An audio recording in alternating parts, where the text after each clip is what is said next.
வணக்கம். கடவுள் பக்தின்னு சொன்ன உடனே நம்ம மனசுக்கு ஒரே ஒரு விஷயம்தான் வரும். ஆனா அது ஒரு பயணம்னா எப்படி இருக்கும்? ஒரு ஏணி மாதிரி. ஆமா, ஒரு ஏணி மாதிரி படிப்படியா ஏறி போறது.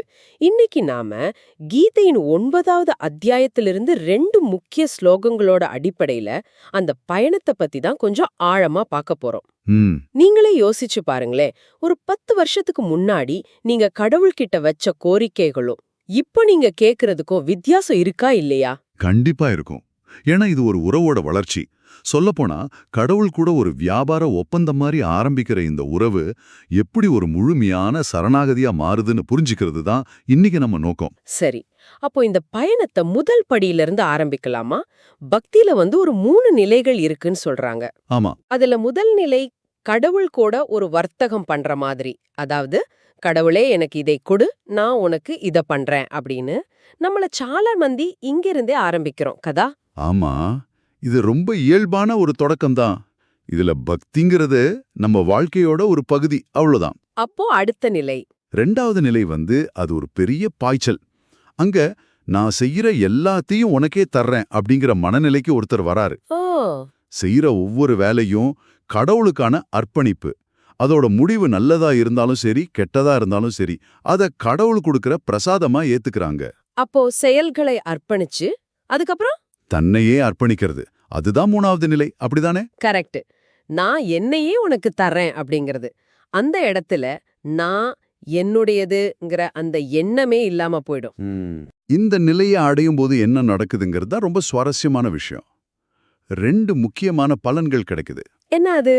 முதல் விஷயம், வாழ்க்கை ஒரு கொண்டாட்டமா மாறிடுது. எல்லாமே கடவுளோட வெளிப்பாடுன்னு உணரும்போது எதையாவது அடையணும்னு பதட்டமோ கட்டாயமோ இருக்காது. வாழ்க்கை ஒரு சுற்றுலா மாதிரி ரொம்ப ஆனந்தமா இருக்கும். இதுவே ஒரு பெரிய விஷயம். ஆனந்தமான வாழ்க்கை. சரி. ஆனா நாம அடிக்கடி கேக்குற அந்த பிறப்பு இறப்பு சுழற்சி இருக்குல்ல, ஆனா அதுக்கு என்ன ஆகும்? இந்த மனநிலை மாற்றம் அதுல ஏதாவது தாக்கத்தை ஏற்படுத்துமா? அதுதான் 2வது பலன். அந்த சுழற்சியிலிருந்து விடுதலை. ஏன்னா பிறவிங்கிறதே நிறைவேறாத ஆசைகளோட தொடர்ச்சி தான். இந்த நிலையில எல்லா ஆசைகளும் பூர்த்தி ஆயிடுது. அதனால திரும்பவும் பிறக்க வேண்டிய அவசியமே இல்லாம போகுது. பயணம் முடிஞ்சிடுது. கேட்க ரொம்ப நல்லா இருக்கு. ஆனா எனக்குள்ள ஒரு சின்ன கேள்வி வருது. கடவுள் பாரபட்சம் இல்லாதவர்னு சொல்றோம். சூரியன் மாதிரி எல்லாருக்கும் சமமா ஒளி கொடுப்பவர்னு. சரிதான். அப்படிங்கும்போது பக்தர்களுக்கு மட்டும் எப்படி இந்த சிறப்பு பலன்கள் கிடைக்குது? இது கொஞ்சம் முரண்பாடா தெரியலையா? இது ரொம்ப ரொம்ப முக்கியமான ஒரு கேள்வி. கடவுள் பாரபட்சம் இல்லாதவர் தான், அதுல சந்தேகமே இல்ல. இதுக்கு ஒரு நல்ல உதாரணம் இருக்கு. சொல்லுங்க. ஒரு கடும் குளிர்காலத்துல ஒரு நெருப்பு எரிஞ்சிட்டு இருக்குன்னு வச்சுக்கோங்க. அந்த நெருப்பு யாருக்கும் பாரபட்சம் காட்டாது. ஆனா யார் அதுக்கு பக்கத்துல போறாங்களோ அவங்களுக்கு தான் அந்த சூடு கிடைக்கும். ஆமா. புரியுது. ஆமா. தூரத்துல நிக்கிறவங்களுக்கு அது எப்படி கிடைக்கும்? அது போலதான் இதுவும். ஓ. அப்போ இது கடவுளோட பாரபட்சம் இல்ல, நம்மளோட முயற்சி, நம்மளோட நெருக்கம் தான் பலனை தீர்மானிக்குது. அந்த ஆசிரியர் உதாரணம் கூட இதத்தானே சொல்லுது. அதேதான். ஆசிரியர் கிளாஸ்ல எல்லாருக்கும் ஒரே மாதிரி தான் பாடம் நடத்துறார். ஆனா மார்க் ஒவ்வொரு மாணவரோட உழைப்ப பொறுத்து மாறுது இல்லையா? அது மாதிரிதான். புரியுது. ரொம்ப தெளிவா இருக்கு. சரி. அப்போ இந்த நிலைய அடைஞ்ச ஒருத்தருக்கு இந்த உலகம் எப்படி தெரியும்? அவங்க கண்ணுக்கு எல்லாமே மாறிடுமா? இல்ல, உலகம் அப்படியே தான் இருக்கும். ஆனா அவங்க உலகத்தை பார்க்கிற விதம், அந்த கண்ணாடி மொத்தமா மாறிடும். எப்படின்னு கொஞ்சம் விளக்க முடியுமா? மத்தவங்களுக்கு உலகம் ஒண்ணு சந்தோஷம் கொடுக்கும், இல்லனா கஷ்டத்தை கொடுக்கும். ஆனா ஒரு பக்தருக்கு நடக்கிற ஒவ்வொரு நிகழ்வும் கடவுளோட வெளிப்பாடு. சந்திக்கிற ஒவ்வொருத்தரும் கடவுளோட ஒரு தோற்றம். அப்போ உங்களுக்கு புகார் பண்ண எதுவுமே இருக்காதா?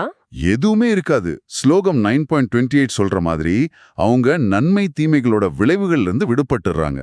சுருக்கமா சொன்னா, கடவுள் கூட ஒரு வியாபார உறவா ஆரம்பிச்சு, நம்ம அகங்காரத்தை கொஞ்சம் கொஞ்சமா கரைச்சு, முழுமையா சரணடையும் போது, நம்ம வாழ்க்கை ஆனந்தமா, சுதந்திரமா மாறுது. இது ஒரு அற்புதமான மாற்றம். ஆமா. இப்போ உங்களுக்காக ஒரு இறுதி சிந்தனை. இந்த உலகத்தையே கடவுளோட வெளிப்பாடா பார்க்கிற ஒருத்தருக்கு அன்றாட வாழ்க்கை எப்படி இருக்கும்னு யோசிச்சு பாருங்க.